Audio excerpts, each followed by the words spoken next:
Humour comes in a variety of forms, from lowly slapstick to cerebral one-liners, and Flipping Death puts its hilarious yet dark and twisted writing at the forefront of its artistic construction. The only way I'll wake up is if I can get my sweet bod back on my sweet bike.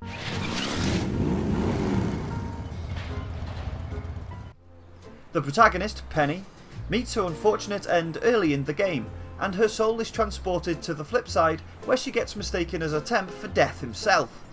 It's reminiscent of Terry Pratchett's Maud, and is equally entertaining, with the writing as hilarious as some of the Discworld author's own.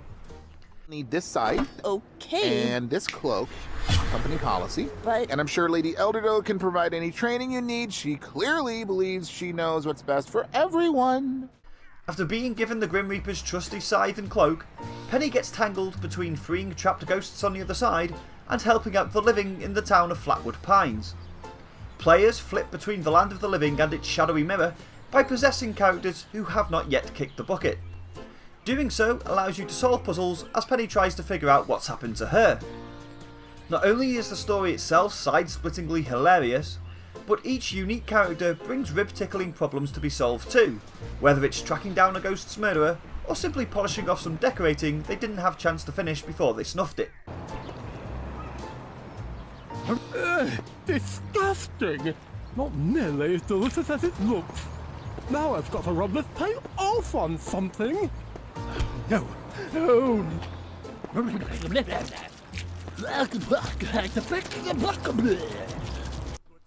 Problem solving is the main focus of the gameplay, with the game largely centred around a point and click style adventure, albeit with some light platforming elements thrown in for good measure. Where the platforming is infrequent, it's not Flipping Death's strong point. Jumping animations feel a little lacklustre and controls can be a touch on the stiff side. Luckily though, there's no real penalty involved in making a bad jump, as there's no pitfalls or hazards around. It's merely used as a way of getting from point A to point B. As you do hop around the level, you're given a different ability depending on the body that you possess. For example, Pokeman lets you take control over his arm and poke things and people, much to their annoyance. Or you could take control of the swinging arm of a lumberjack and wield his axe. Man, this axe makes me look pretty cool! Not that a guy like me cares about fashion, though. These unique attributes are all the tools you'll need to get through your adventure, and you're often required to think somewhat outside of the box in order to solve the challenges at hand.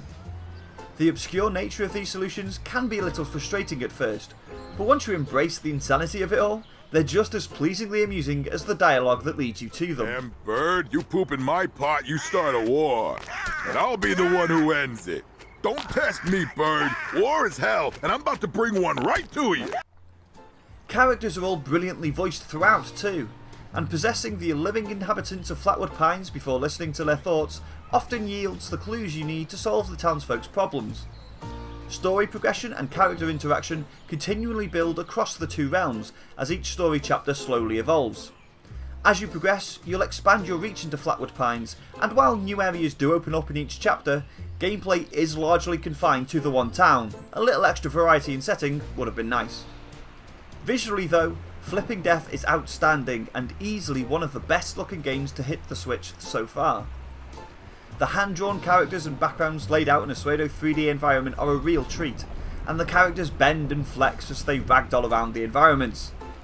The Land of the Living is bright and colourful, whereas the Land of the Dead is filled with contrasting palettes of dark purples and pinks, really adding to the flipped vibe. Things aren't always as you'd expect flipping between the two realms either. On one side you might have a normal looking house, but on the other side it becomes an angry stomping monster with dark and piercing eyes. This separation is what makes flipping mechanic work so well. Everything's similar, yet different enough to surprise in hundreds of little ways. Complementing the twisted Tim Burton-esque visuals is a perfect soundtrack that adds to the atmosphere wonderfully. 1940s jazz-style chiming pianos and strained brass sections collectively give Flipping Death a whimsical charm that fits the overall tone and humour to a T. I thought with my arm, my kids would have every limb covered in muscles. But turns out human genetics is much more complex than I thought, which I would have realized if I'd studied genetics more instead of hitting cannonballs with a tennis racket my entire life. Flipping Death's side-splitting dark comedy is refreshing, well written and brilliantly performed, and is complemented by some incredible art and a wonderful soundtrack. With so much character, it's a must-buy for fans of comedy or point-and-click adventures, with some excellent mechanics and puzzles throughout. 4 stars.